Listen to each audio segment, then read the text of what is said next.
Are we on? Are we on? Welcome to Basketball Heads Live. I am your host, Glenn Poole Harding. And oh boy, we have a very special guest. This basketball head is the Samuel J. Tilden High School great, where he was a walking double-double, but never got a chance to play a full season because of a shoulder injury. But that didn't stop him because when he got in the court, he gave people the business. As a youngster, he was taught the fundamentals by the legendary Gil Reynolds and played for his Vanguard Oilers. He also played for the Madison Square Broncos with another legendary coach in Doc Nicelli.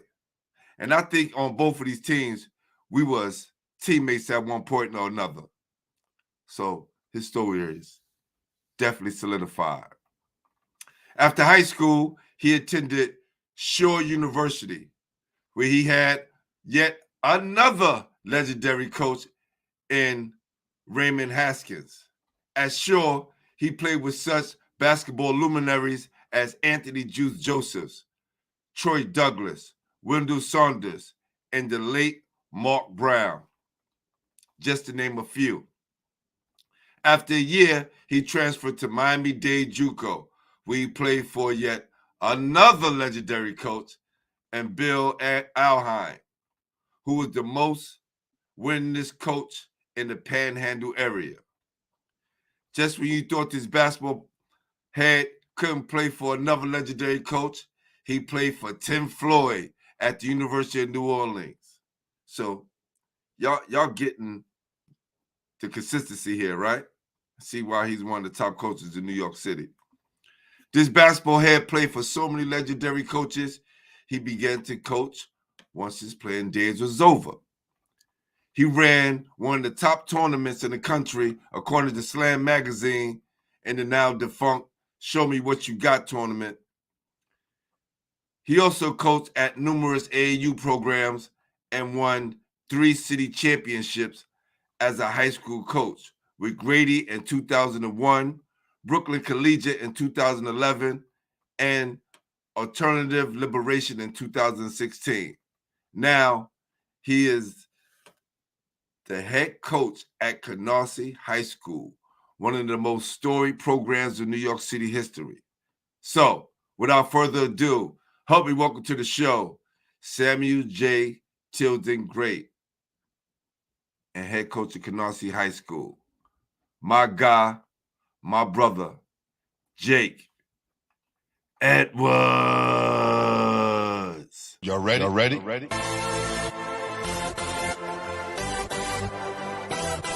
Yes. You have just stepped out into the world of chaos. Where everybody goes hard. Come on. Go hard. Go hard. Go hard. Go hard. Go hard. Go hard.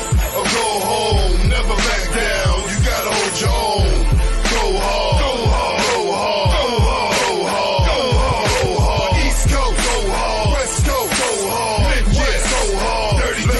Hurry up, everybody. Get online, buy your tickets, cause the game about to start.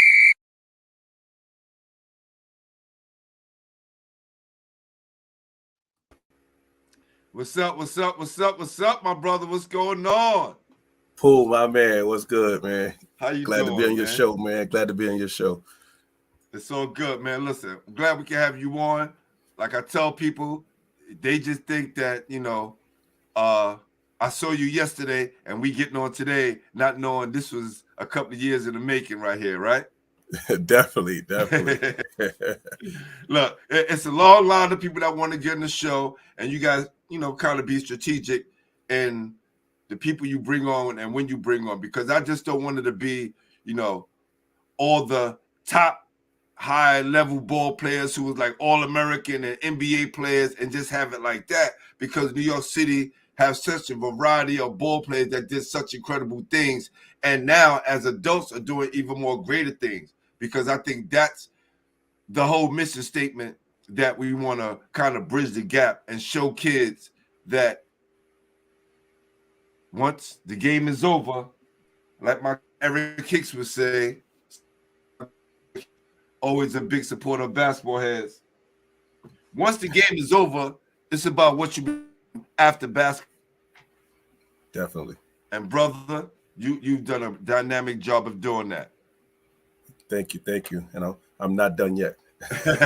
Listen, brother, we all just started, brother. We all just started. That's right. No doubt. Salute to my guy, Ayatollah Beats, and my guy, Mega Music. What up, fam? Chilling. So, I want to jump right into this. As I ask everyone, who introduced you to the game? Let me see. I got a long list. Actually, my cousin and my older brother introduced me to the game. I was born and raised in Brownsville. Then in my early teenage years, we moved to Flatbush, and I kind of football was actually my main sport.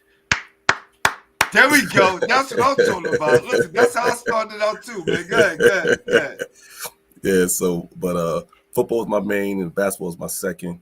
But I did gravitate and love both. So as I went into high school, I was going to play both at Tilden.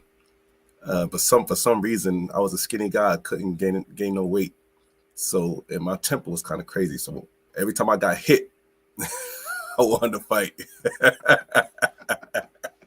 So that was funny. And then I decided my sophomore year, I decided, you know what, I'm gonna give up the cleats and just stay on the hardwood.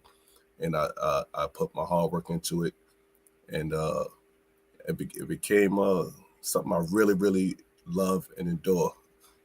And I won't give it up for the world. It opened up a lot of doors for me. Yeah, brother. Listen, that's why I went to Lincoln. I went to Lincoln to play football. People thought I went there to play basketball. All the people that really know me know that I went there to play football with my guy KK. Mm-hmm. And it was JV football, but then I made the varsity basketball team because my guys went out for the team, and by the grace of God, I made the team, and I gave up the cleats forever, and it worked out for me, man. So I love to hear when guys say, I played football first, mm-hmm. or did something different, because people just think that's what we just grew up doing, not knowing we grew up playing all sports. Definitely. You know what I mean? And then our training grounds wasn't someone on the basketball court. It was us playing Coco Livio, tag, hot piece of butter. You know what I'm saying? That's right. We did everything. Stickball. There you go. Stickball, it helps your hand-eye coordination. So, a lot of these kids today probably say stickball. What's that? That's right. How was life outside of sports for a young Jake Edwards growing up? Growing up, it was pretty mixed things. I had both parents, in my life. My siblings, I was the youngest out of 4. So like you say, I was the baby. And I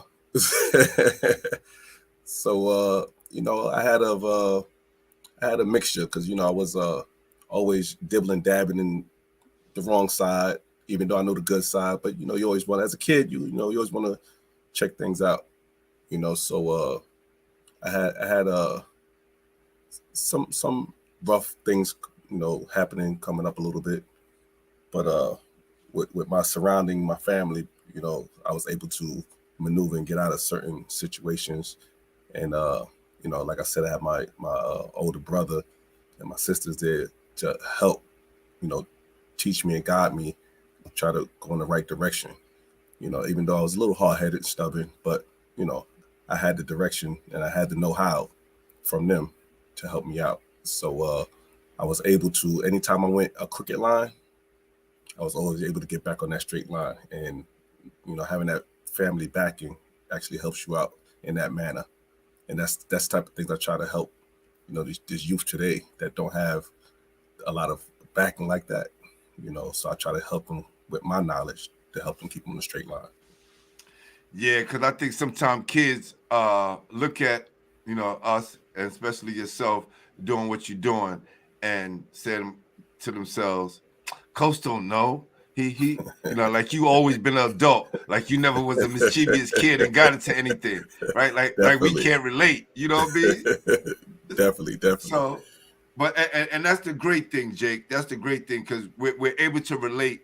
You know, especially yourself. You're able to relate to kids and let them know that they can kind of figure things out if they have the right support and backing. Definitely. Because you guys are extension to their family. Definitely. You know. So when you was coming up, who was the guy in the neighborhood that everyone wanted to be like? Who was like the measuring stick? In my neighborhood, the measuring stick, we always look at let me see, who can I say in my neighborhood? Who was that guy? Well, I'm gonna go to high school actually. Okay. In high school, we looked up to my team captain actually, Gary Shears. I know a lot of people know Gary Shears. He was my team captain because I was fortunate to be when I went to basketball serious. I never played JV. I was a 3-year starter on varsity, starting as my sophomore year. Talk that talk, Jake. Let him know. That's right. And Gary, you know how it is when you're a young boy and you got the upperclassmen. They want to, you do this, you do that. Gary actually took me under the wing because Gary said, he said he saw something special in me, so he took me under the wing, and he's a great leader. He guides you through, helped you through thick and thin. He actually introduced me to Gil Reynolds and brought me to Gil Reynolds, and even playing over there with Gil, I never played my age group. I always played up with Gil. So I think and watching Gary and how he carried himself really instilled a lot in me, to learning from that aspect. Because like I said, playing football and see how upperclassmen deal with the younger classmen, I saw a lot. I mean, people call hazing. I saw a lot of that type of stuff going around. And I mean, for him to do that and put me under the wing from a person he just met and took me in as a family, I think that taught me a lot and made me look up to him a lot. And I still call him captain. Hey, brother. Nothing wrong with that, because he was a great model for all of us, man. We have another Gil Reynolds graduate and someone that, Gil helped, and your JV coach, right? Ricky Yes. Rivers in the building. What up, Rick? This is what this is about, man. Brotherhood, supporting each other, man. And going back to Gary, we was all up there at 308, learning from Coach Gil as youngsters, because I remember you being up there as well. And right? And Joe Jackson, those guys was like Joe Jackson, yes. Those guys was like the measuring stick for the neighborhood. And since we saw Coach them so much in their game, and whenever he wanted to show us a drill, he would use Gary, he would use Joe, and yes. I still remember that to this day, and how they treated us, because they could have stunt our growth. They could have been haters and yes. Talk down to us, but they always motivated us. So those are all the things, and that's why I have so much respect for those guys to this day, because of what they did for us when we were younger. Definitely. Yeah. So salute to Gary Shears for sure, and Joe Jackson on that matter. Oh yeah, I remember Joe. Yeah. So that's when you start to take the game seriously, right? When you got with Gil and you say, this is something that you wanted to do. Who are some of the other ball players that you can remember during that time that was in their beginning stages and doing what they do and trying to figure it out? If you can remember, let's go down memory lane real quick. Yeah, I gotta go down memory lane. Yeah. TikTok. But I know I had another senior, Steve Middleton. Yes. He was another one. Yo, Steve, I have your picture. Yo, I got your picture, Steve. Come on, fam. Like I gotta send it out to you. Go ahead. Yeah.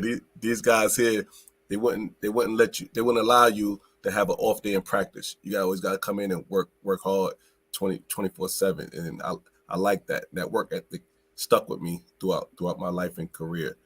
The young guys, I know some people might not remember, we had a very young, talented young guard named Tim Gibbs. He was another kid from Vanderbilt. Very, very talented. He went to Weber State.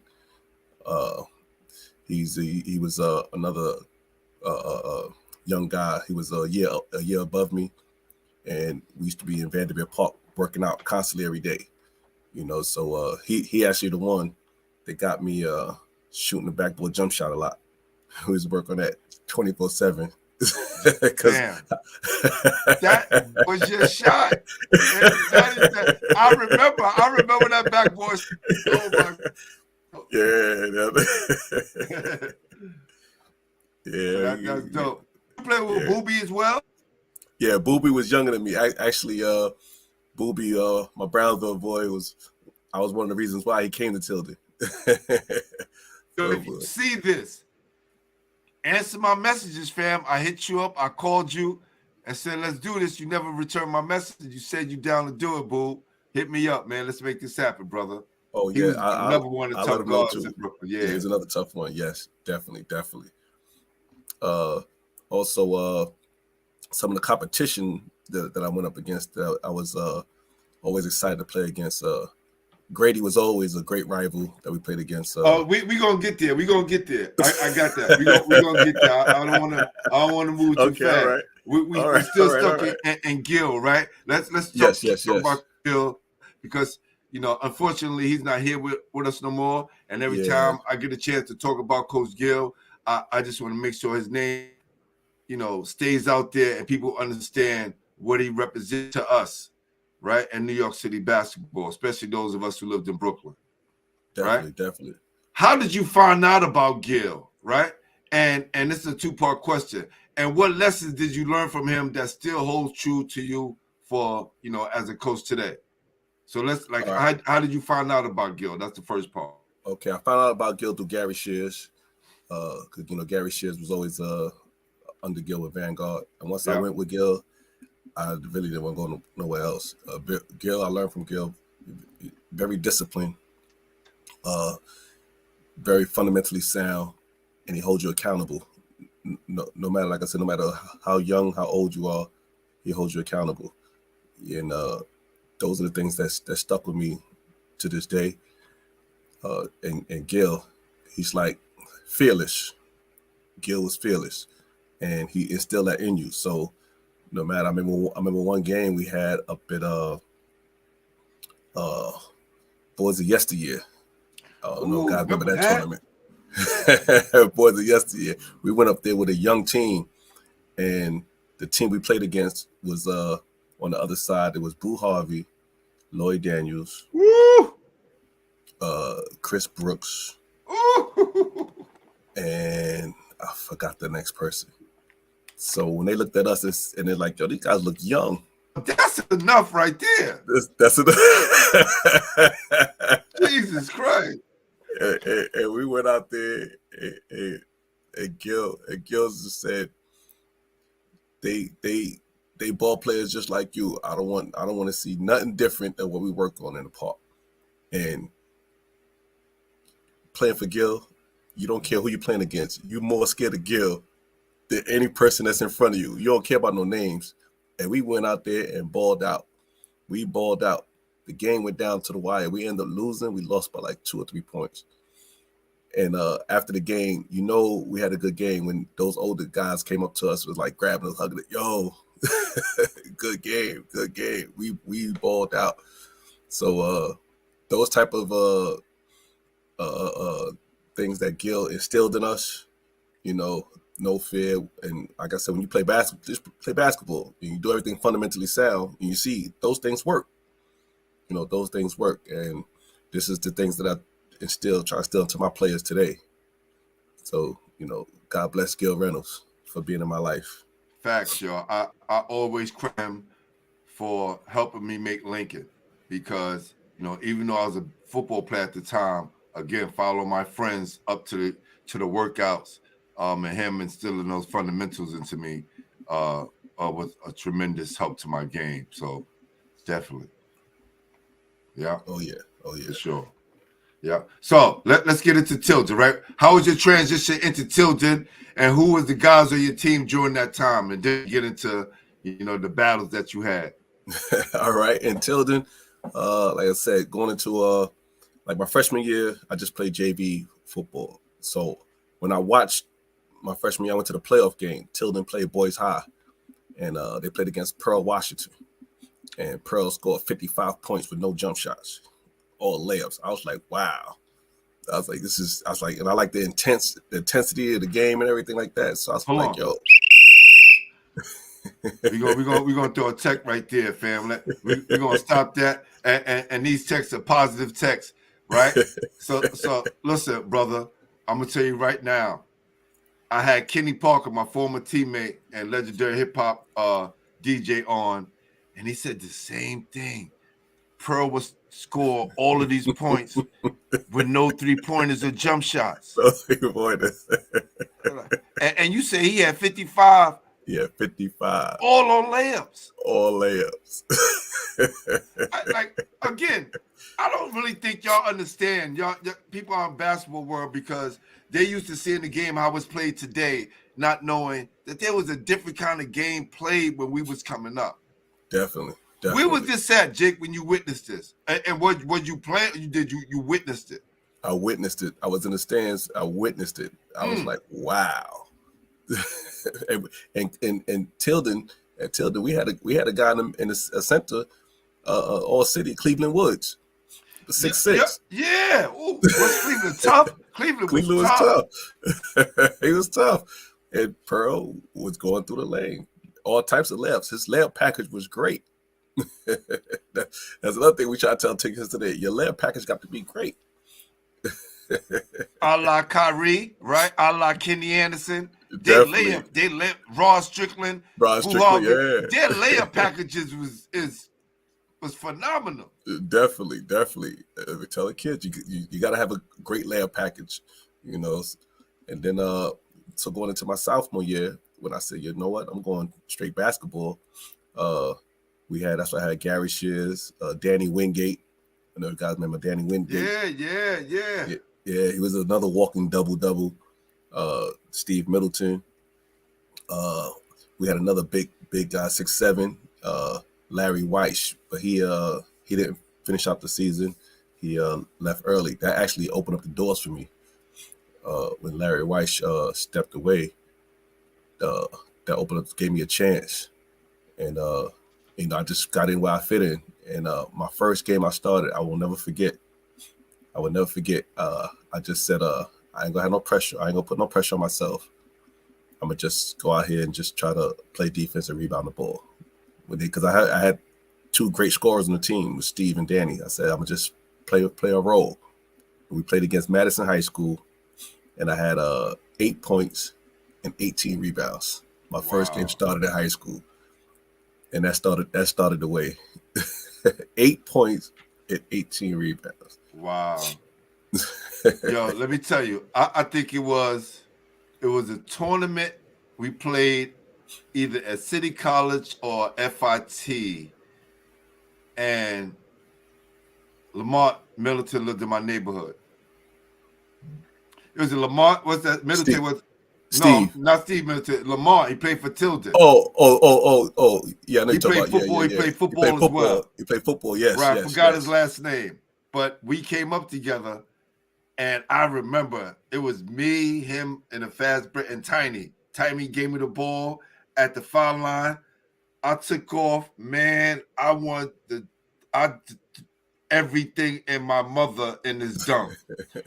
Boom! And the ball popped out. Right? Hit the back of the rim. Yo, my coach cursed me out so bad. Lay the ball up! And then Coach Mickens saw me at the end of the game. Rest in peace, Coach Mickens. He said, "Now you know, Glenn, you could have just laid that ball up." But they didn't understand. Like, this is my childhood rival, not rival, but it was a dude I wanted to let know, like, yo, I'm better than you, fam. Like, don't even try to stop me. But it was against Tilden. Omar Morton was in that game. Yes. And that's Tiny's older cousin. And Tiny actually got the best of Omar. It was like Tiny's coming out party, right? Yes, because it was. Omar was one of the top point guards in the city. And Tiny got the best of his older cousin that day. It was such a great day. We still won the game, but my coach cursed me out for that. Yeah, I remember that game vividly. Right. That was the year. That was called my senior year. That was the year that actually had picked us to be like one of the top 2 teams in the city. Yes. That year. So that was a big game. And when Tiny actually made the play for the go ahead winning basket at the end of the game. Yes. I remember that vividly. Yes, bro. Yes. That it was just like, you know, and we knew all the things that, you know, he had in the back of his mind. You know, you playing against your older cousin. It's like anything, right? You want to show him, like, yo, all the stuff that you probably was showing me, I got it now. You know what I'm saying? Yeah, that was a dope game. That was a dope game. So let's go. Let's talk about, look, because the theme tonight is legendary coaches, which right now you're working on your way to becoming, right? You know, at the end of the day, because you played for so many legendary coaches, and we want to talk about that and kind of let your kids know why you do what you do, and everybody else in the world that's going to watch this, why you do what you do. How did you get with the Madison Square Broncos and legendary coach Doc Nicelli? Like, how was that? I got with the Broncos because, like I said, after my sophomore season, I didn't finish out the season because I got hurt, dislocated shoulder. But one of my teammates went down there, and they said they asked for me to come down. So as I got better, I went down to the workout trials, and I made the team, and we had a bunch of good, talented guys there. Another guy from Lincoln was played with me over there too, Sean Williams. Yes, high riser. That's right. You know, so and Omar was also with me on that Broncos team, right? And also because me and Doc, Mark Brown, you know, we all grew up together when I moved to Flatbush. Me, him, and Juice. So I went down with those guys, and that's how I got connected with the Broncos, which was another great experience playing with Doc Nicelli out there. You know, we used to always ride the train, get up there, snatch out fruits from the fruit stands, and run.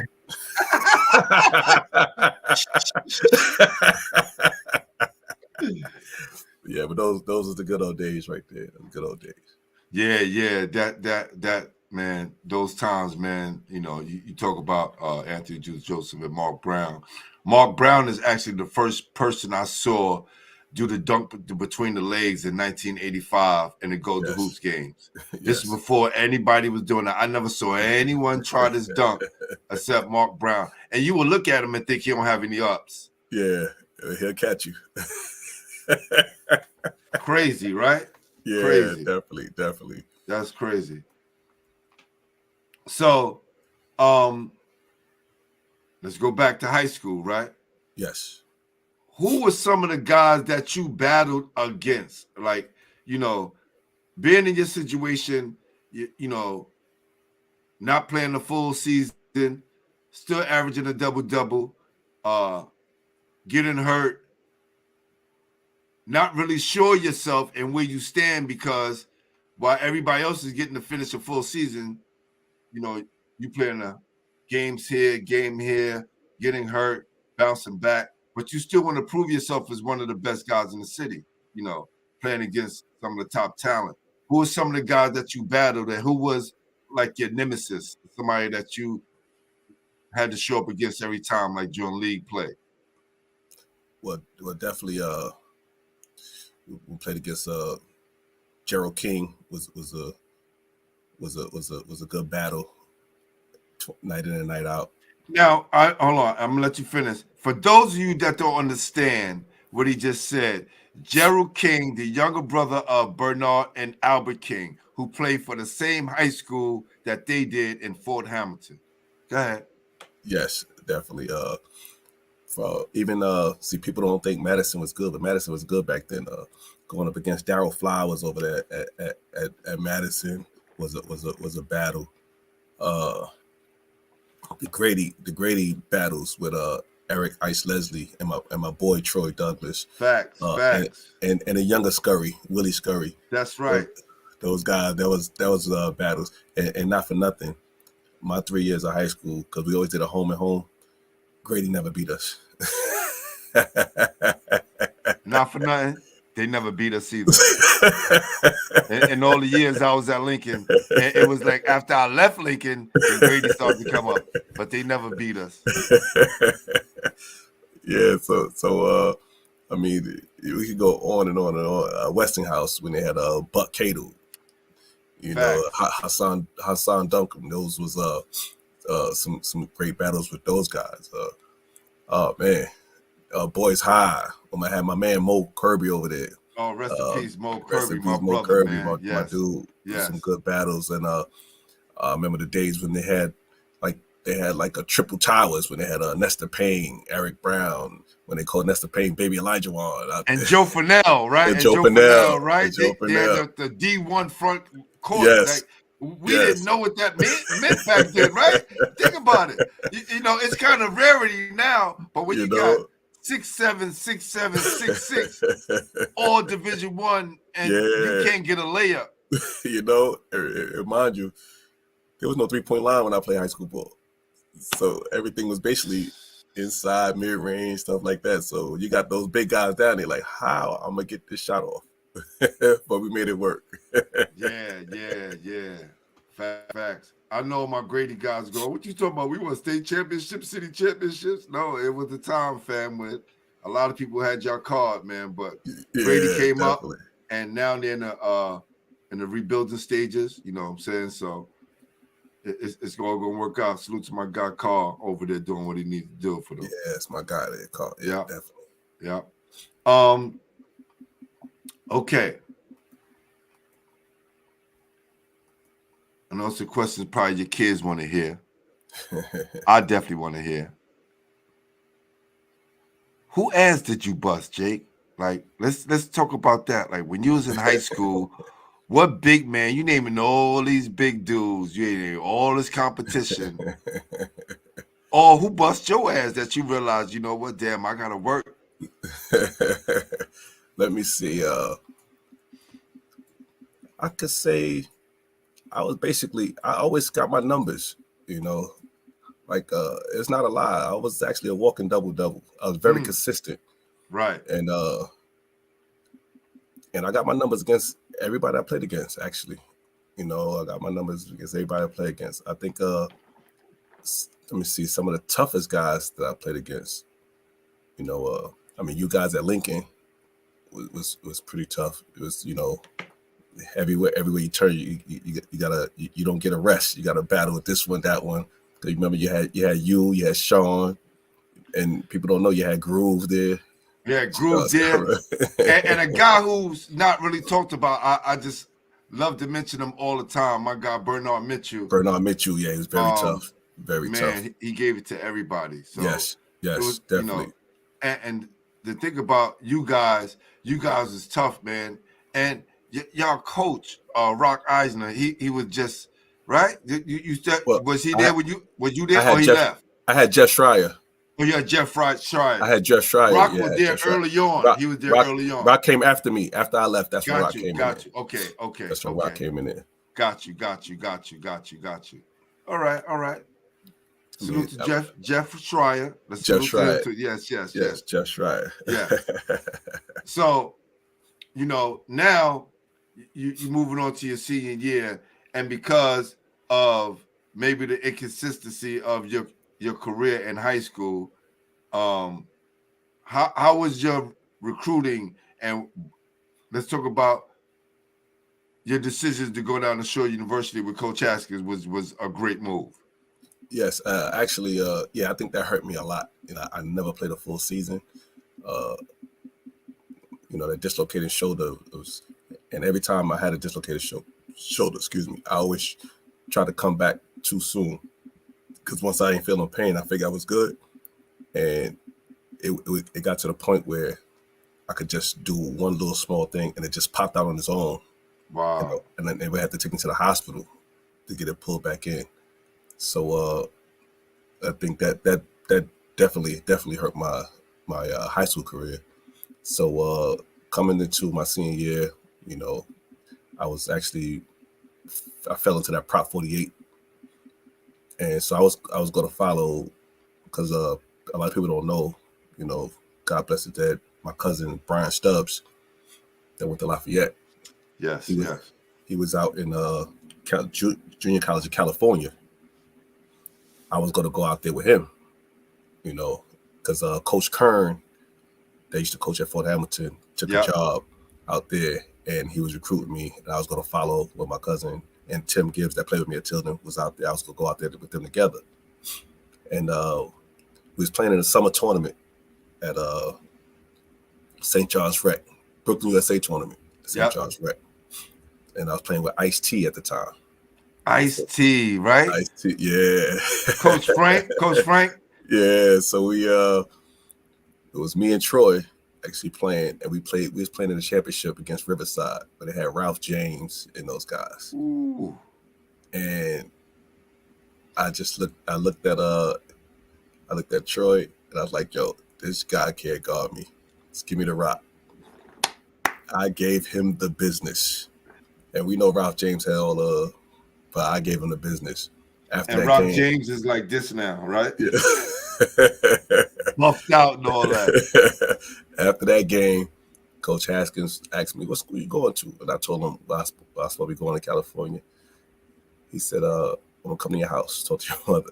He came, spoke to my mom's, and the rest is history. I decided to go to Shaw University in North Carolina. He told me everybody else that he had committed going down. I saw a lot of my boys, I'm like, oh, we go out here together and kill. So I decided to make that move. It was a great move, great move to go down there, CIAA, Black College, great experience. Man, shit, we led the nation in scoring. Yeah. Y'all doing a lot of damage down there, man. I said, like I told you, you guys are the UNLV or the CIAA. Yes, definitely. It's great to go to school, a bunch of you guys you grew up with, especially as a freshman. You went out there, comfortable. Right. That was the big thing. That was the big thing that helped me make my decision to go with Coach Haskins. Now, I put up a post the other day, yesterday, about the NCAA getting rid of the SAT and the ACT test. Beautiful. Coach, I want to talk about this for a second. Since I've been doing this show, I've been doing a lot of research on a lot of basketball, which I would have never have done if I didn't have this show. When I look back at my year that I had to give up at Fairleigh Dickinson because of the Prop 48 situation, which I passed my ACT, but when I came back from MCI, they said some of my grades didn't match up. That made me disqualified for the year. And you look at yourself and thousands of other young black men who was caught up in that situation. When I look back now and I read some of the articles of the players who came before us who never had to worry about those tests, I think that test was put there as a roadblock to stop the floodgates of so many young kids of color that was going to play college basketball and receive a free education. So they needed something there to stop the floodgates, because in the 80s, there was so many ball players coming from all over the country looking for free educations through basketball, and they found a way to slow it down. Definitely. I believe that also. I think that was, like you said, I think that was their way to slow down the floodgates.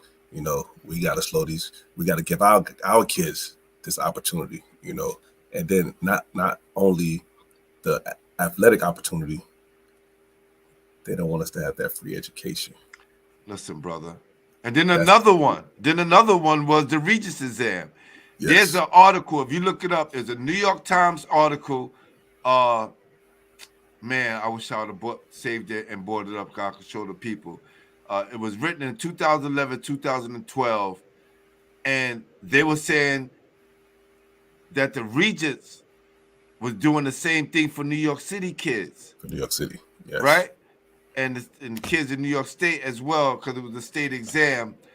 And that what made me think about the SAT and the ACT. I was saying to myself, hold on, if they did this with the Regents exam, they probably and it just the light bulb went off. And I said to myself, wow, look at this. Definitely. No one talks about it. No, and like you said, New York State is the only place that has the Regents. Anywhere else, there's no Regents. Now we just saw the NCAA just waived the SAT, right? So I said, why they can't waive the Regents? What do the Regents prove? I mean, the kid go to school for what, 3 to 4 months. Then you want to take a Regents exam for stuff he learned back in September. I mean, what do the Regents really prove? What do any test really prove?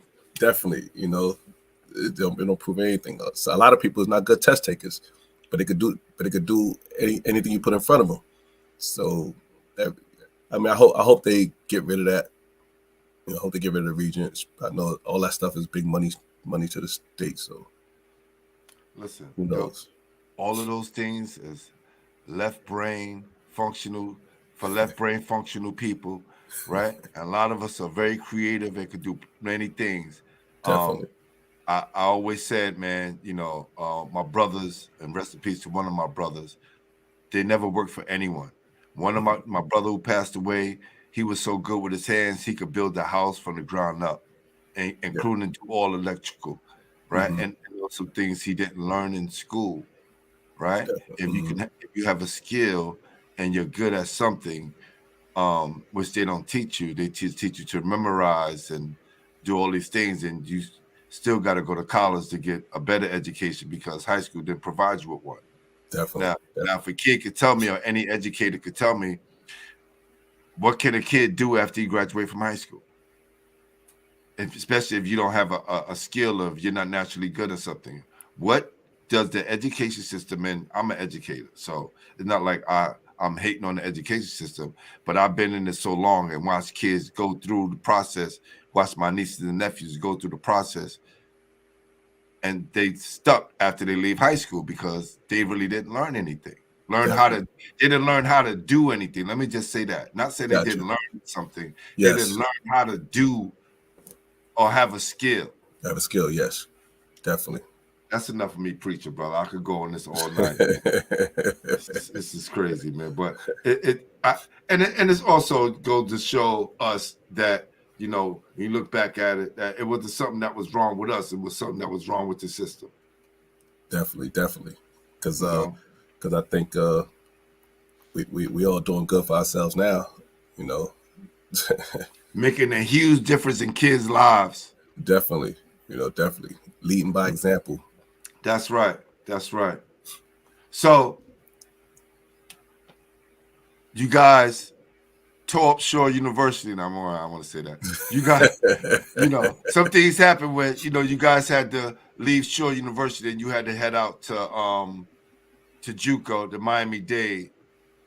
How was that, man? And why did you decide to go down there and finish up your career? Well, continue it. Yeah. Miami Dade also. Omar Morton was down there too before I got down there. Gotcha. And so they was recruiting me also when I went to Shore. There's one of the JUCOs that's recruiting me, and at Shore that shoulder injury plagued me out at Shore University where I missed out the last part of the season. And then right after the season, spoke to the coach down at Miami Dade, and they still was interested in me, still wanted me. When I told them I was available, fortunately, they had a flight, a ticket ready for me to come down to Miami. And when I went down to Miami, that was a great experience. I loved every minute of it. And I was down there with another New York City good guard, Oliver Taylor. They went to Far Rockaway, and then he went on to Seton Hall. So I mean, everywhere you go, man, you experience good people, good talented ball players, with you. I had another guy on that team named they call him the Haitian Sensation, Gene Delaware. He actually went to Kansas State, and the Miami Dade North basketball program was one of the top JUCOs in Florida. And that school, I mean, there was like a floodgate. Everybody from there going D1, and that was actually one of my goals. So I figured, I'll go JUCO, get myself together again, and try to get that opportunity to go Division I. And talk about other legendary coach you played for down in Miami-Dade. Oh, Bill Alheim, one of the winningest coaches in the Panhandle out there in the state of Florida.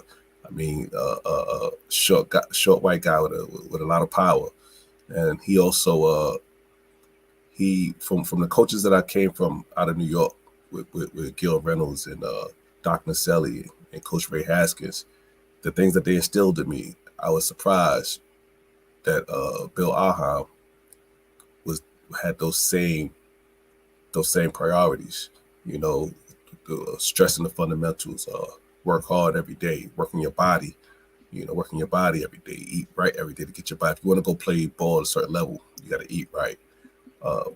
He also helped us learn, because down in JUCO, we had apartments.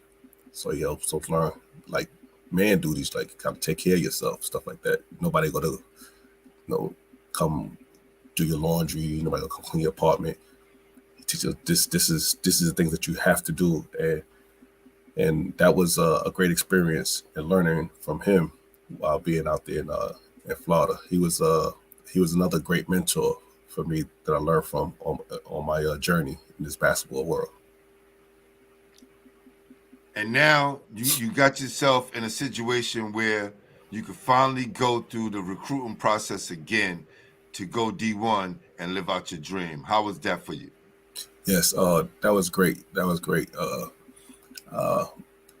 weight training that I had, the physical weight training to help me out, strengthen up because I told them about my shoulder injuries and problems. They built my body up, whereas I didn't have a shoulder problem ever again, right? And the work ethic that we had there, continuously every day in the gym, working, playing in front of a lot of Division I schools, Division II schools there too, but we played in front of a lot of schools, seeing letters. See, back then we used to get letters. No phone. Well, you got a phone call. They had to be really serious and really going to sign you, right? Yeah, definitely. So getting the letters coming in and stuff. So that was like a sigh of relief. Telling myself, because like I said, being all the injuries in high school and the shortcomings, I never stop. I always work hard. That's why, I tell the kids today, you have to work hard. I'm a person of that. I worked hard.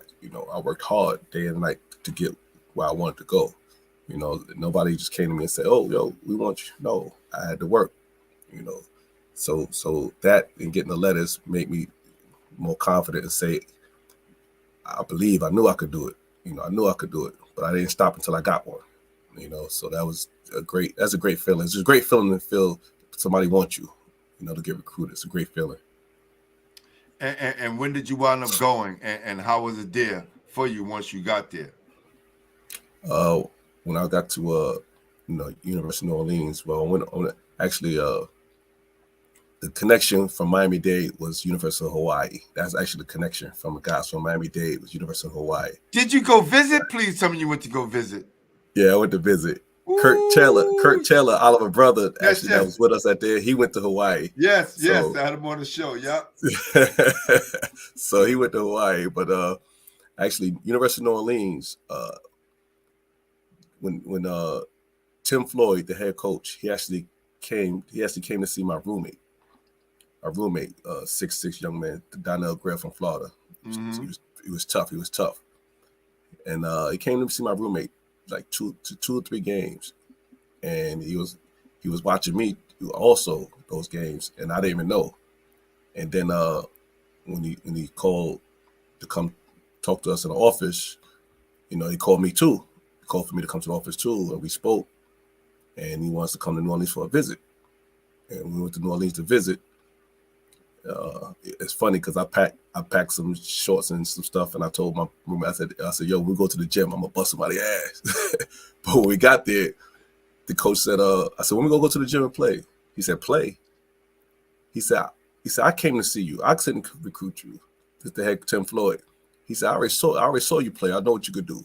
Wow. I want y'all to go around the city and let me know if you like the city. Wow. So he said he had a couple of players take us to some party. We just hung out for the weekend. And I told me and my roommate, I was like, yo, I said, I like it. They were like, yo, he said, you want to stay? I said, I think this is where I want to be. I said, this place is awesome. And Coach Floyd was honest. You know, he said, you know, I like what you could do. I like your versatility that I could use, you know. And I said, I could play you at the guard spot, small forward spot, versatile. He said, I like that. He said, so, you know, I want you here. He said, I'm going to make sure you graduate. And I was like, dang, nobody was talking to me about, you know, that part. You know, I'm going to make sure you graduate, make sure you get your degree, you know. So I was like, you know what? And it's the head coach talking to me, you know. 9 times out of 10, I was talking to a lot of assistant coaches. Mm-hmm. And when the head coach spoke to me, I was like, you know what? So I think this is more serious. And that's what made me sway to sign with University of New Orleans. Now you're a guy who coming from New York City, right? Then you go down to Miami, right? And now you're going to New Orleans. Yes. What was the difference in your transition from each situation?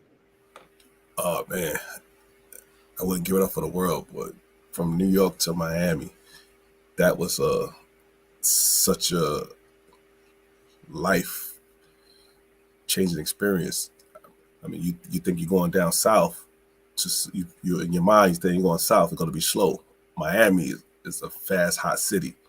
If you ain't careful, you get caught out there. So you gotta keep your wits up. Actually, you know who else was out there in Miami? I forgot. My dude from another dude from Grady, my boy. Laurel Hendricks. Do you remember Laurel Hendricks? Yes. Move lefty. That's right. Move lefty. Right. Yeah, he was down there. He was down there also. Because when I came there, he was already there, but he was on his way leaving out. But Laurel Hendricks, that's my guy. So, but Miami, you know, people and they loved the New York swag, you know, because I used to when I went down there, Bally's was the thing that was big. Yeah. So I used to come home, get Bally's, go down and be a fashion plate on campus with the Bally's. And I mean, in Miami was big on they big on they gamble on everything. They big on gambling. So our games used to be packed, and they nicknamed me New York. Right, because they say, New York, you winning me some money. You winning me some money. They used to bet on any little thing. Miami was a big, and that's the first time I ever experienced something like that, you know. But but Miami was very, very, very, very sweet. And then to go to New Orleans from Miami, that was New Orleans was a little slower though. New Orleans was a little slower, but it was more of a party city because. When I was in New Orleans, the football team, the Saints, that's all they really had. But the Saints wasn't that good. And we were good, actually. We was actually ranked in the country. We was in the top 25 in the country. So we beat Tulane that year. So between us and Tulane, we was the top dogs in New Orleans. And surrounded by us, we had Dillard, Southern. We had a lot of these black colleges. And so we'd go, you know, visit these schools, the other colleges. And the food was great. You know, I was eating jambalaya, gumbo, and all this stuff. You know, I still talk to, you know, some of my teammates today, because actually Melvin Simon, when I signed there, he signed as a freshman. He was a McDonald's All-American. Melvin Simon, 6'8" boy from homegrown New Orleans, Louisiana. So I still keep in touch with him as to this day, because they get on me because I'm a coach in New York City, and they get on me saying why I'm not sending any players to UNO. Look at that, right? Yes. Kids don't understand you have that pipeline. We're able to have those pipeline because of our previous years at these schools. Definitely. You know what I'm saying? And you also play with Earvin Johnson, right? Earvin Johnson, yes. He was our center. He was our black hole. Once you go in, funny. It's never coming back out.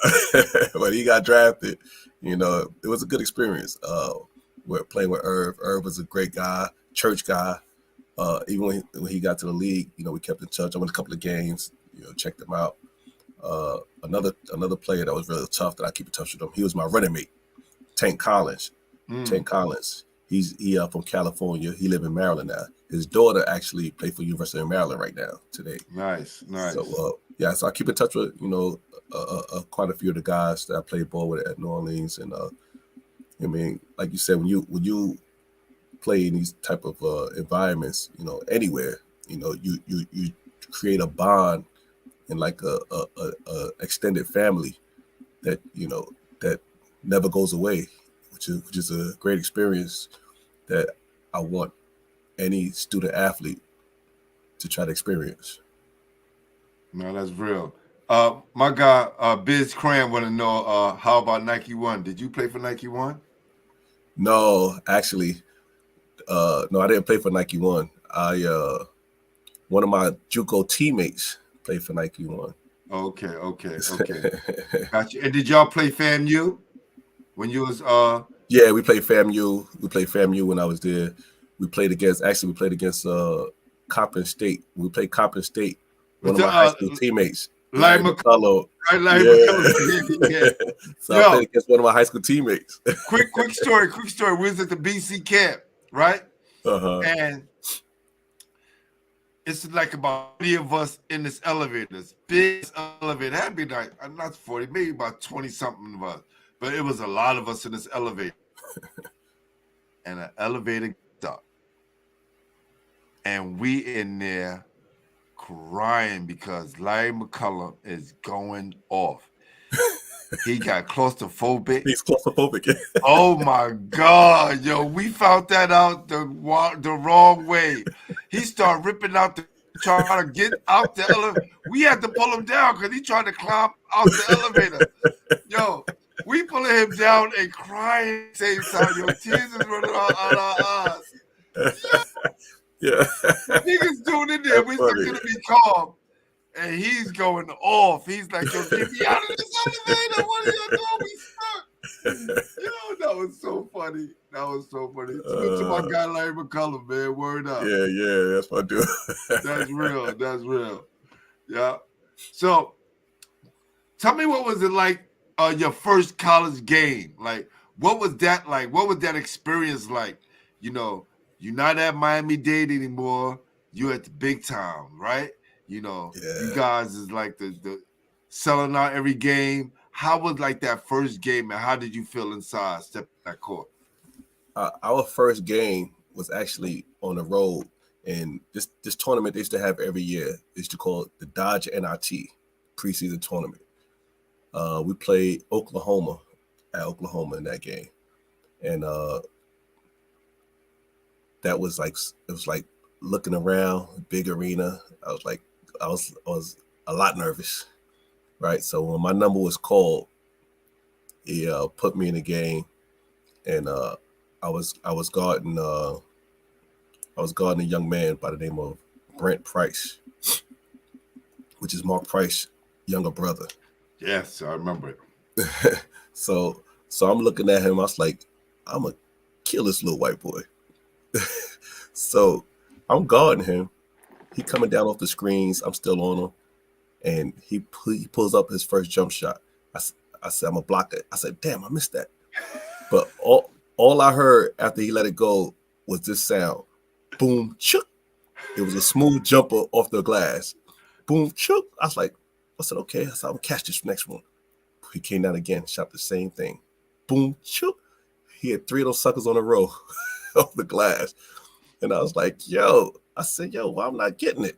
But I realized he had a nice little angle off of that pick. Well, while I'm trying to go get that, block it, he had a nice little shot off the glass right there. But that was a great experience. And then I had after a little bit more minutes during that game, I actually got comfortable in the game. And I think I finished that game with about 5 points, 3 assists, and like 2 rebounds. Come off the bench for my first college game. I think because Brent Price wasn't guarding me, another young man, Terrence Mullins, was guarding me. He was another good guard from Oklahoma. And I think my coach after the game, we lost that game, and he told me I did pretty good for my first game out in an environment like that, But it was a good, good experience, good learning experience, for my first big league game. But I can tell you, when I first got out there, I was nervous. Of course, man. That's always that. Them jitters never go away, man.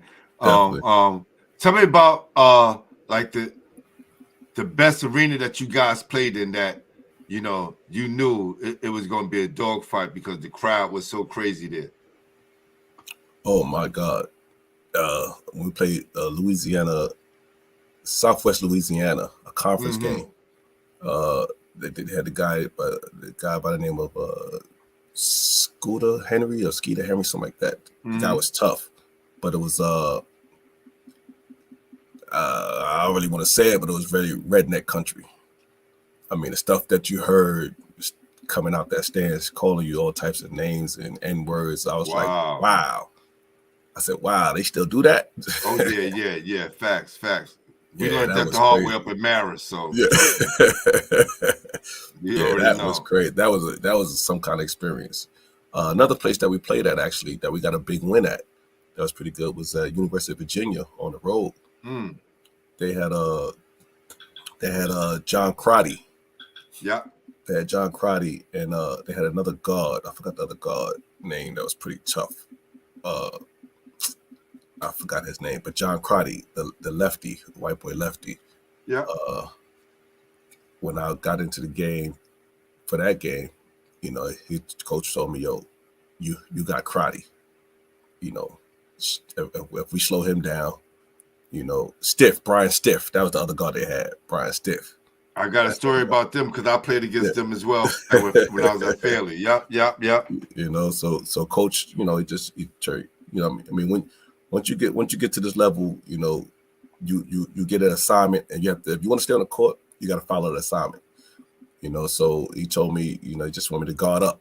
So I went out there, and actually I gave Crotty a headache, forcing him right. I was forcing him right. I was not letting him use that left hand because he couldn't go right, really. I was not letting him use the left hand. So it really basically slowed him down, and we actually got a big win out there in Virginia. That was a good experience for me. I mean, I didn't score the ball that much that game or nothing. It was just straight dog fight defense on the road. And I felt, coming from New York, you'd be like, I want to score the ball. I mean, playing a good defensive game like that actually made me feel good, made me feel good about myself and helping this team get a victory.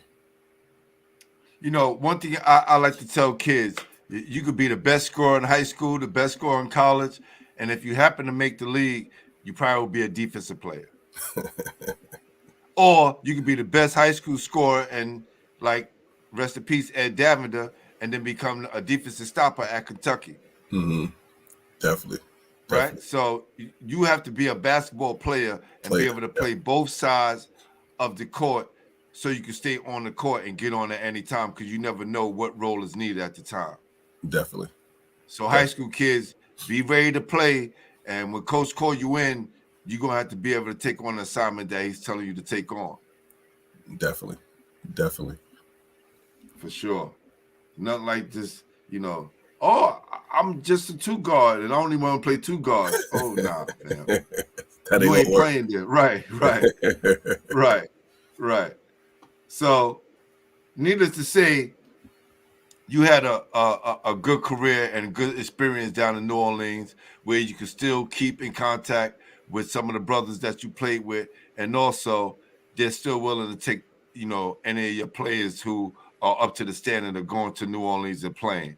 Yes, definitely. Cool. What was your career and transition after your career was over, right? What was that transition like?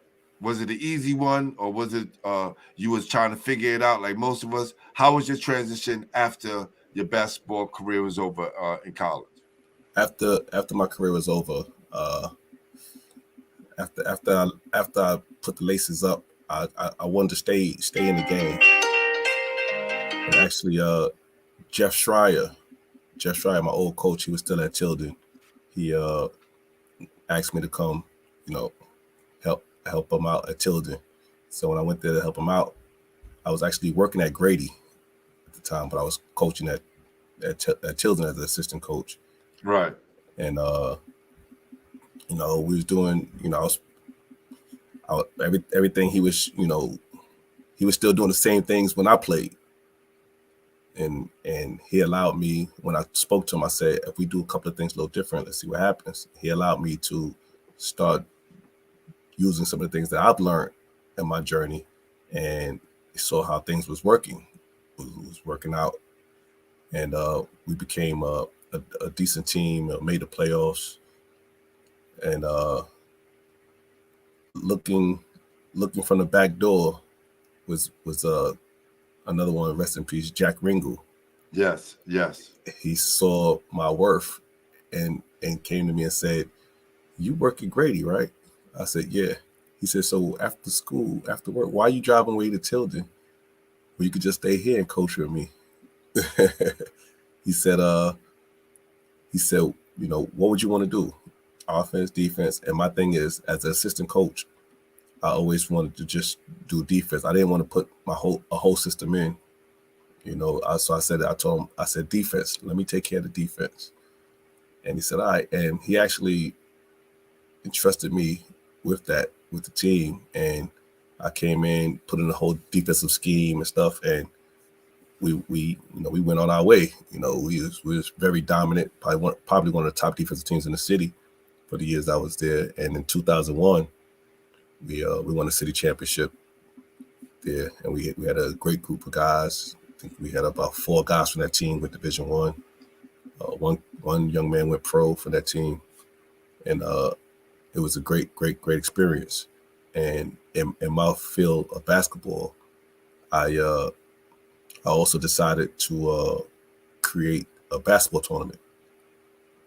And during those years, I created a basketball tournament called Show Me What You Got, based out of East Flatbush. And Slam Magazine had me as one of the top summer basketball tournaments in the country. And I had a lot of the top ball players across the city. Had college coaches there recruiting the kids. I had sites all over the place. I had 275 in Brownsville. I actually used that gym site. A couple of games I had in there, people looked in the stands and saw Jim Boeheim. They saw, it was Jim Boeheim there. It was, can't think of my man right now. He was the coach at Hofstra before he went to Villanova. Jay Wright. Jay Wright, yep. Jay Wright was in the building. Who else we had in there? We had PJ Carlissimo was in the building, sitting in the gym, and people walking in the gym was like, is that really Jim Boeheim and stuff like that? I was like, yeah. And so this is the type of atmosphere that we generated and created with this tournament. The tournament ran for about 5-6 years until I got tired. It's very, very tiring running these tournaments. Actually, the funny thing is, even John Colson, the referee, they laugh and joke because one of the top officials in the NBA today started reffing my biddies division. Biddies. Wow. That's where he started at, biddies. On the weekend, the weekends was just biddies and 14 years. Midgets and biddies, that's what we called it.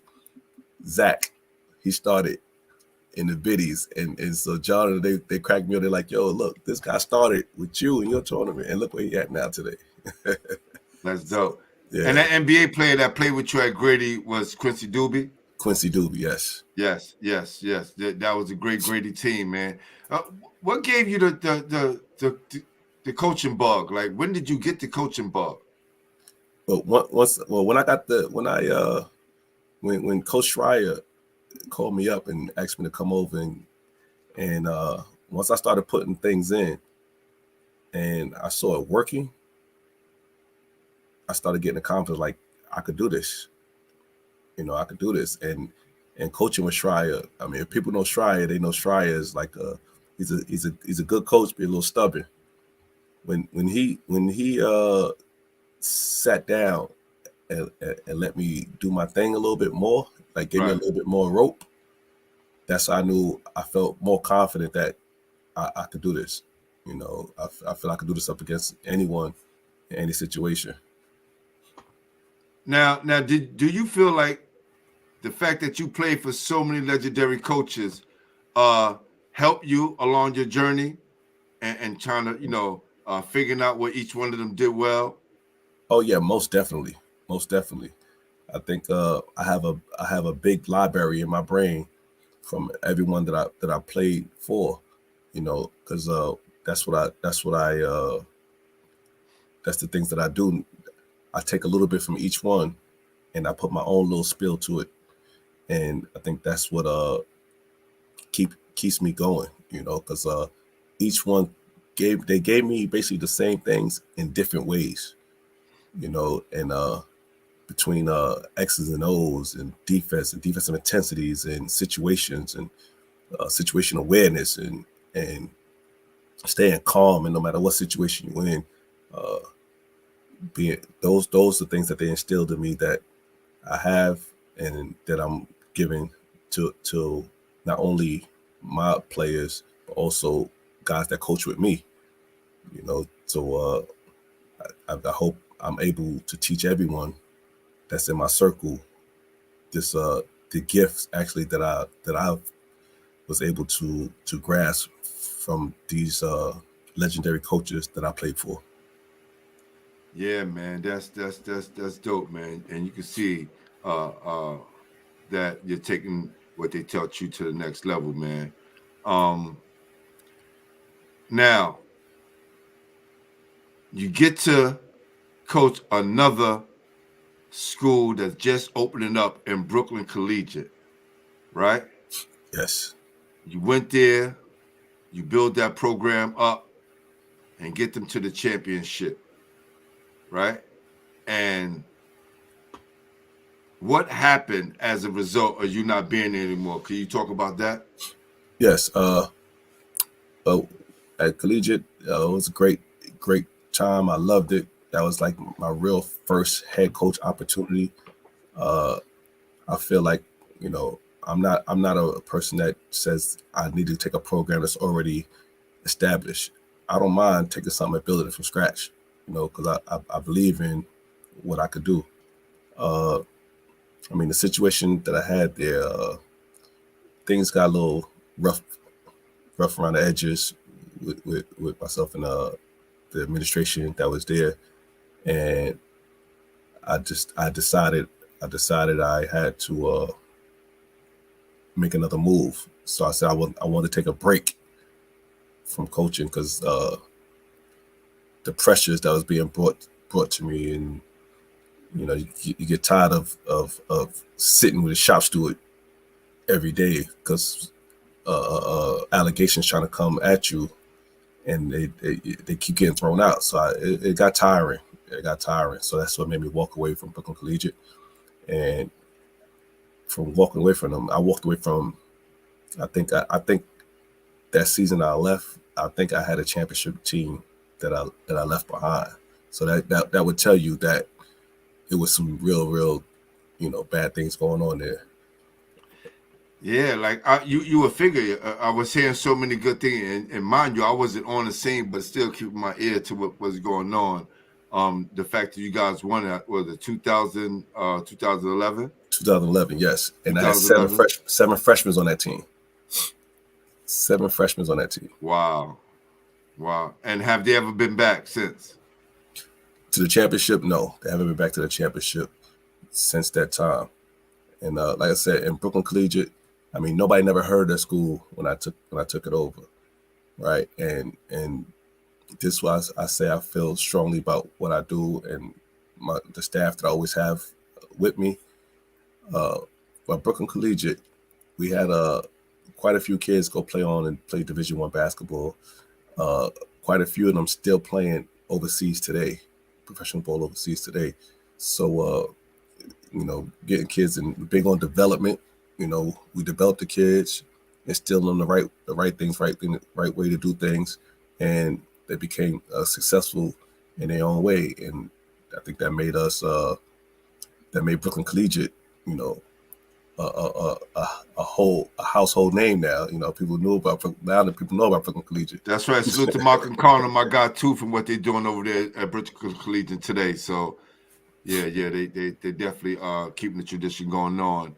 Yes. And then you took some time off, and then you got to Alternative Liberation. What made you come back to the game? Yeah, actually, I was feeling good, relaxing, and I got a phone call from my guy, Coach Ted Gustis. Yes.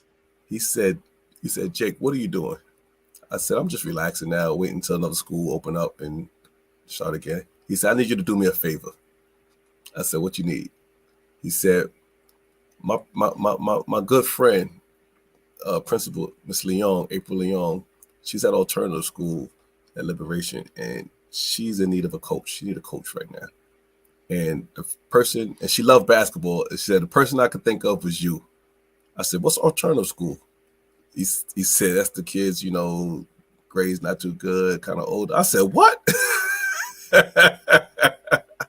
He said, nah, but you're good. He said, just meet with her. So I said, okay. I said, for you, Coach, I respect Coach Gustis. Love him to death. That's right. Yes. That's my guy. Yeah. Yes. So I said, I'll go meet with her. So I met with her.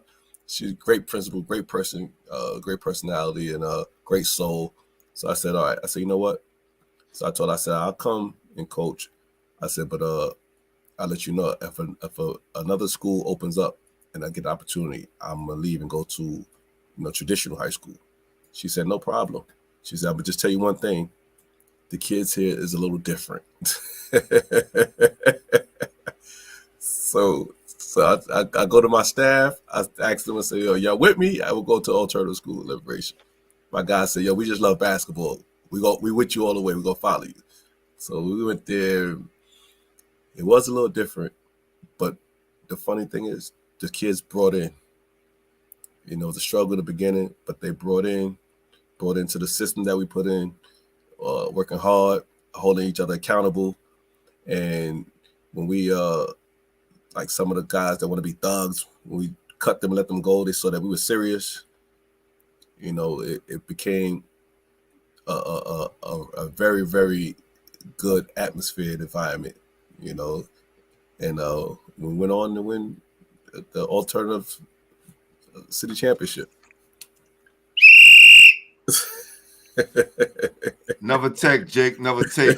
Listen, brother, and people haven't understood now, since we've been talking and them learning so much about you, that you won championships every place that you went. Yes. Right? And you also took on programs from scratch and build them up.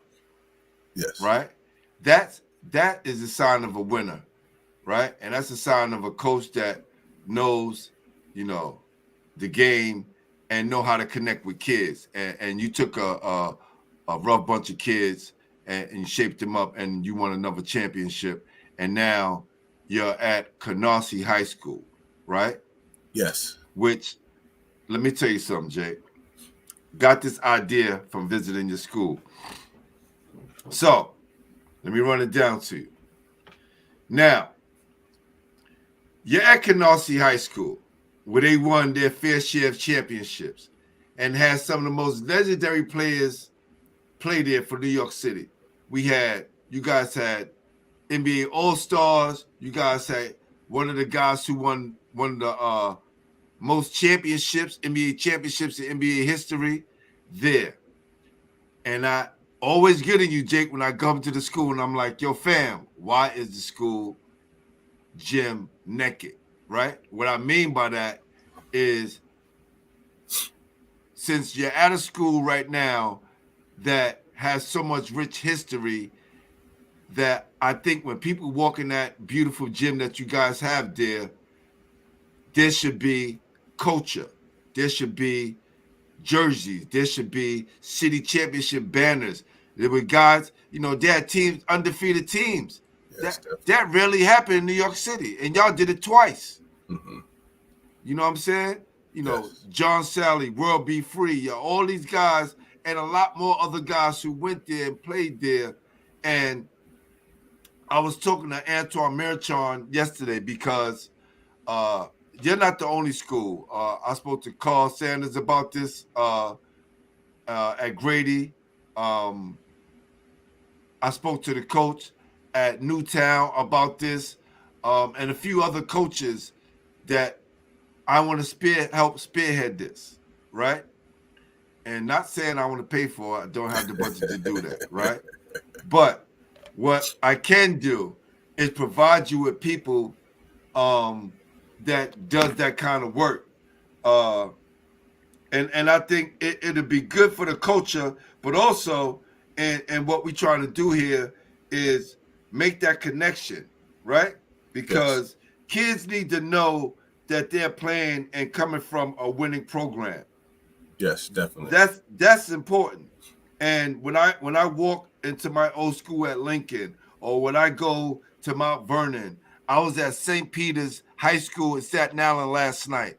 Their rich tradition and that old ass gym that they have that they never change. But when you walk into that gym, you feel a spirit. You feel the spirit of all the Jakes Award winners that played at that school. They won one city championship in 1983, the only school on Staten Island to do so. But you know it because all the players that played there. Now, here's my guy, Antoine Merchon, guys work, right? They're retiring Coach Wright number, right? The guy that was in the Show Me What You Got tournament. This is what they doing for him, and they're going to present this to him. And this is nice. one of the posters that Antoine Merchon's friend does. And when Antoine was like, yo, I want to bring him on the show, I was like, this is excellent. Because this is part of my mission. Definitely, right? Definitely. This is, I want to be a person of service, but also, it's not about leaving my mark. It's about you guys leaving a mark for other people that came and paved the way. And you're at a great situation where I think we can spearhead it and start it with you. Because your gym host, you have one of the best gyms. Let's just put it like that. You have one of the best places to play. And also, we can show people, look, we can start here at Canarsie and Grady and go out to Queens and Newtown and do it. Then other schools start participating, right? Newtown won back-to-back city championships in 1927 and 1928. Even though it was way back then, who cares? They still won. It's better than saying we didn't win anything. Definitely. You get what I'm saying? Now kids like, damn. Because look, us at Lincoln, before us in 1986, baby, the last time we won it was 1947. And that means to tell me that nobody that looked like us was on that court. Definitely. So when we talk about 1986, we say that's the first one. I was a part of the first one, baby. So when you go in there now and you look at all the banners that Lincoln has, you know, like, damn, man, I was part of one of the first ones that got it in the in the modern era. Definitely. So that's, I know we spoke to you before, but I wanted to put this here so now I could post this part on my IG and let the coaches know, yo, my guy Jake Edwards, he said he's down with it. Let's make it happen, and let's get the PSL involved and your school involved, and let them know we got a rich tradition, a rich history, and you can invite some of these players back. Right? So that's the next part. inviting some of these players back and letting kids know, like, this is your history. And who best to do it now that you taking over, baby, and building a program. And now that inspire your kid to go, you know what? Man, we got to win a city championship because look at these banners. Definitely. So we with it? We down? Yeah, we down. Actually, I started it off. We a couple of years ago we retired Coach Tommy, the late Tommy Allen. Yes. We just gotta find a position that we want to put it up. Next in line, I was working with Coach Gustis. You know, he also alumni for Canarsie. I was working with Coach Gustis trying to get we was trying to get John Sally next, right? So that was in the works so far. You know, toss slow down, but you know. And World Be Free is still around. He's still in Philly. Got you. And then hold on for a sec. Hold on, because there's another coach that coached there that used to be at Lincoln. Hold on. I'm gonna tell you right now. Because Coach Haskins, you know, Coach Haskins is the godfather of the show, so he keeps me abreast of the history and what's going on. Man, I don't want to forget this coach name. It erased out of my phone. But there's another coach. Starts with an R. It'll come to me. But he won a few. He was the one that won the championships at Canarsie, then moved over to Lincoln. Reindorf, something like that. Is it Reindorf? Yes. So, and my coach Bobby Hostin coached under him until he took over. So again, a lot of rich history, man. A lot of rich history. Definitely. And since I've been at Canarsie so far, I'm getting some of the players to come back and come talk to the players and be around, like Nathaniel Lester, Eve Jules. So piece by piece, I'm bringing all that history and tradition back to Canarsie, like the way it's supposed to be.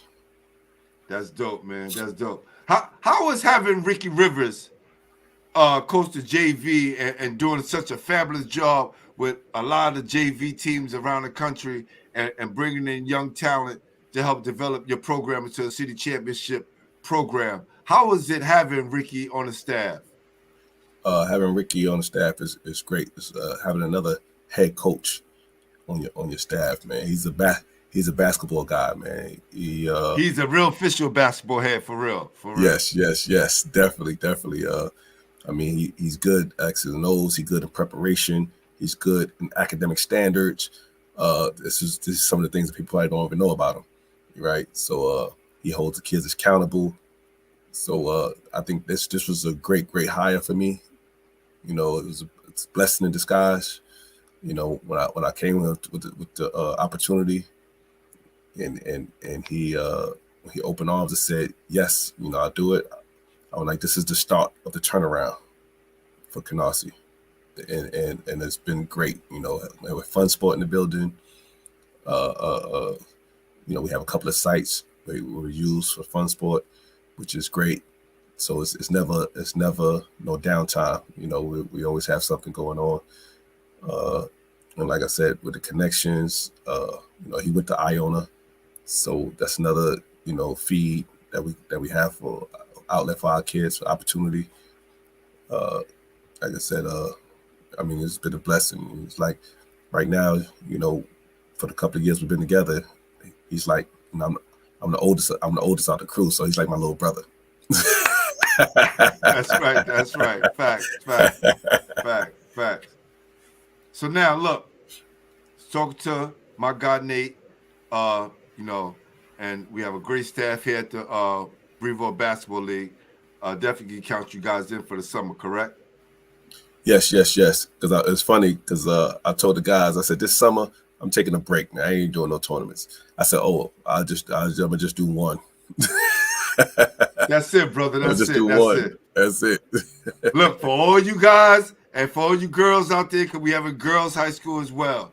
Listen, you want some good run. You want to play under the lights. you want to play in front of a big crowd in a safe environment, but also, some of the best talent in New York City, you want to come down to Brevoort Basketball League here in Brevoort and make sure that your team is playing in the league, baby, because this is going to be the place for New York City high school basketball in the near future.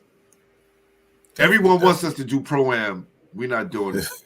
Strictly high school and down. That's it. No disrespect to them, but we let Gershon, Zone 6 have that for sure. Definitely. And that Brevoort bring back memories, man. I remember playing at Sonny Lewis in the Coliseum. That's right. That's right. So those are the days, man. Those are the days. So I'm glad you brought it back, man. I'm glad that place needed that. They needed that. Great. Yeah, Coliseum. Man. That's right. That's right. Coliseum dreams, baby. Coliseum dreams. When it's all said and done, what do you want your legacy to be? I want my legacy to just be I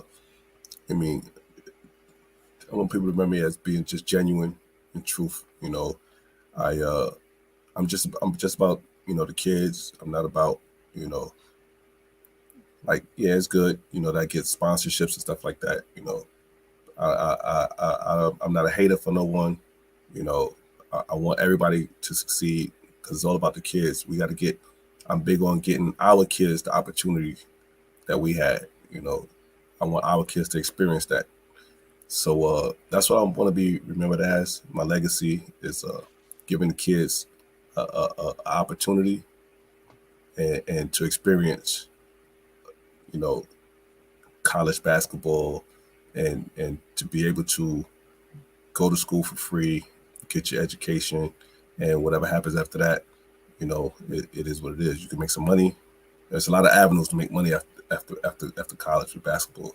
It's just not the NBA. So it's a lot of avenues to make some money or, get a good degree and get the connections. Those things runs big in life. So these are the things that I want to be remembered as. And they call me the resurrector because I'm not afraid. I go to any situation and build it up. So and I do that because I think I learned that on my own and who I've been with. I worked hard. So that's why I love the challenge. I love the challenge. It drives me. The challenge drives me to do what I do. And I said, until that drive is out of me, I'm going. I'm gonna keep going forward and keep working. And I'm not giving up on these kids. We have to get our kids the opportunity to get into these situations. And that's what I want to be remembered as. No doubt, no doubt. If you could change one thing about your basketball journey, what would it be? What'd you say? Can you repeat that question? If you could change one thing about your basketball journey, what would it be? One thing I would change, I probably would. One thing I wish I could change. I wish I could change. Take my body serious and worked out where I wouldn't, get injured so much with my shoulder. And I think another thing I probably would change. I probably would change my attitude. I think coming from out of New York and going to some of these places, I had that New York attitude where actually it hurt me in some aspects. It helped me in some, but it hurt me in some. I think if I'd have went in a lot more situations, open-minded, and not thinking people is against you or against me, I think a lot more things would have been much smoother. So I think those are things that I think I would have changed in my journey. No doubt, no doubt. My guy Ayatollah Beast had who are some of your favorite all-time greats, right? I want to get into that, and then we're going to get into our top five, and I'm going to get you out of here. Okay. Like, who are some of your all-time greats? Like, basketball players, NBA players, college players. Who are some of your all-time greats? Some of my all-time greats is I loved watch Magic Johnson coming up, Dr. J, Michael Jordan, Akeem Olajuwon, it's funny, even in my position, I was big on footwork. So seeing the dream, that was some of the guys that I love watching perform. Let me see, coming up in college, probably some of the guys in college that I like to watch play was I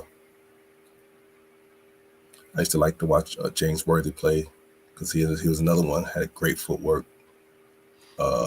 Another one was because I'm a big footwork guy.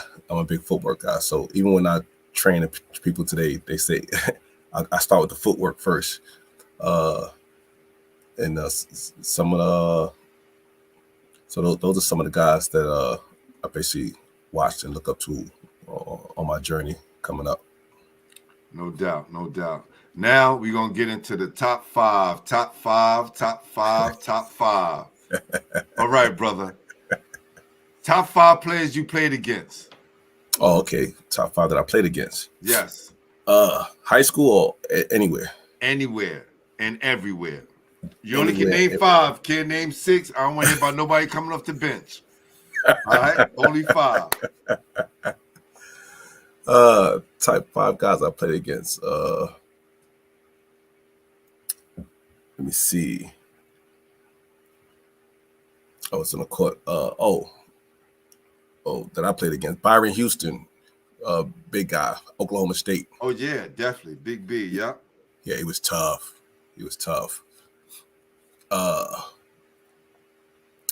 Another one, he was also at Oklahoma State, Corey Alexander. Yeah. He was tough. He was a tough guard to guard out there. Let me see. I played against this guy in a lot of pickup ball in New Orleans, Earvin Johnson. Woo. He is tough. He used to crack me up. He used to go down the court. He used to like calling me, "Hey, New York," with that accent. We used to have fun in the pickup ball. He was good. I learned some things from him too. He's a good, great guy, great heart. Great guy. Let me see. You know what? Let me give my man some props over at Grady. Eric Ice Leslie, high school. He was tough. Yeah. He was tough. High school. Yeah. He was tough. He was very tough. And last one. I'm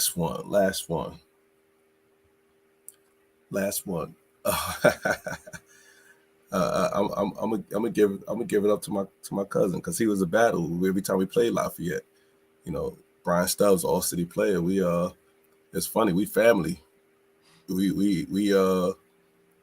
used to elbow each other like we ain't know each other. That's how basketball was played back then. And it's funny, after the game, we had to go to one of our family houses for a funeral. His mother asked him, "How you bust your lip?" He said, "Jake did." Well, they used to call me Jones. So he said, Joe did that. Joe did that. She said, "What?" Wow. But he was a tough guard too, though. He was a tough one to guard. Yeah, I mean, definitely. Brian was pretty tough. So I give homage to my, God rest his dead, my cousin, Brian Stubbs. Salute. Top 5 guys you played with. Top 5 guys I played with. Steve Middleton was real, shoot lights out, and I think he was one of the all-time leading scorers at Southern Illinois. Yeah. College, so shot lights out. My big man Earvin Johnson, he was tough at New Orleans. He, like I said, he went on, got drafted, played about 16 years in the league. He was another tough one. I think Oliver Taylor, and that little boy was bad, man. He could score the ball. He could score the ball, man. Yep. Quick jump shot. It was fun to play with. Let me see. Another. And I'm gonna go with my two neighborhood guys, man. Anthony Juice Joseph and Mark Doc Brown. Oh, Them two guys is tough together, and they love playing together too. Yes. I go with them. I'll play with them anywhere against anybody. Yeah, me too. Me too. Yeah, for sure. All right. Top 5 players in New York City history. You only can name 5. Top 5. Top 5. Top 5. Top 5. Period, or just in my era? It's all, I can't call it. It's all for you. This is for you, fam. I can't tell you who to name. Okay. I can't tell you what era. It could be somebody you played against in the park, somebody you saw, somebody that you didn't play against, somebody that you did play against. Okay. Yeah. Top 5. Let me start. I'll start out with Monster Mash, Jamal Mashburn. Yeah, he do everything. He do everything. In those days, to see a guy 6'8" to do all that, ball handle, shoot, and that was like unusual. So I give it up to him. Sweet Pea, Lloyd Daniels. It was another one. My brother. Shoot lights out. He did everything with the ball. He when I watch him play, he could dunk, but he ain't dunk on you. He finger roll on you. You know, he was very, very tough. Also, Rod Strickland, he was different. You know, he was different. You know, with his wizardry, with no jump shot. You know, with no jump shot, with his wizardry around the basket, make any kind of layup. And what I witnessed, Dwayne Pearl Washington, the things that I witnessed him do. Facts. You know, I didn't see anyone do things the way he do. And that was very, very, like, to watch that in high school, it made me like this guy is something, you know. And one more. I got one more. I got one more, right? I think my one more that I see was the youngster. The youngster, I call him a youngster because he's younger than me, was Kenny Anderson. K.A., that's right. Yeah, he was, the kid was phenomenal, doing stuff from his freshman year all the way through. And he would stay consistent. I never saw a down day with this young man. So I think those people right there, I think brought some things different to the game of basketball here in New York City. And people love to talk about, you know, oh, Kenny didn't do what he needed to do as a pro. He played 18 years. Like, how do you not do what you need to do as a pro and play 18 years? You're definitely right. That's like unheard of. You know, ain't that something? And when you tell people that, they be like, where did he play 18 years? Yes, 18 years in the league. Yeah, that's crazy. That's something else. Salute to my guy Chibba, man. Always on the check-in, always showing love. Listen, man, I'm glad we got a chance to get you up here. Hopefully, people can fill in the blanks and realize why you do the things you do for the kids and why you're such a winner and why you're going to continue to be a winner on the court and in life, man. You know, we came up with each other, watching each other play. I just want to say I'm proud of you, man, for what you're doing. And keep doing it, man, because, you know, you always been somebody that's always did the right thing and always worked hard. You know what I mean? So I just want to say, man, salute to you, man. And New York want to say, man, thank you, brother. Keep doing what you're doing, and we proud of you. Thank you, man. Appreciate you. My brother, my teammate. No doubt. I'm going to holler at you, Jake. I'm going to see you soon. Yes. And when I have that gentleman on the show that does the posters, we all going to sit down and see what we can do to help further your mission and what you want to do for your team out there, okay? Definitely. Appreciate you. No doubt. Appreciate you. Thank you for all the people that show love. Thank you. We appreciate you. Thank you. Just spread the word. Let everybody know. Basketball Head Live, the podcast. Yo, Jake, I'm holler at you. Gonna say some closing words, remarks, and then I'll see you soon. Thanks, man. Love you, my brother. Love you too, brother. No doubt. Listen, when you see guys come up, right, and you guys are teenagers and you're battling on the court, those friendships and those brotherhoods never end. And Jake, seeing them come up, we see each other come up, play with each other, played against each other, always had that love and respect.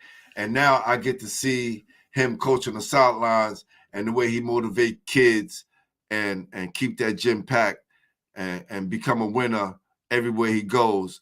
I just know he's definitely going to be a New York City legendary coach one day, and he's definitely going to set his mark and make his mark on the New York City scene. And he's just beginning.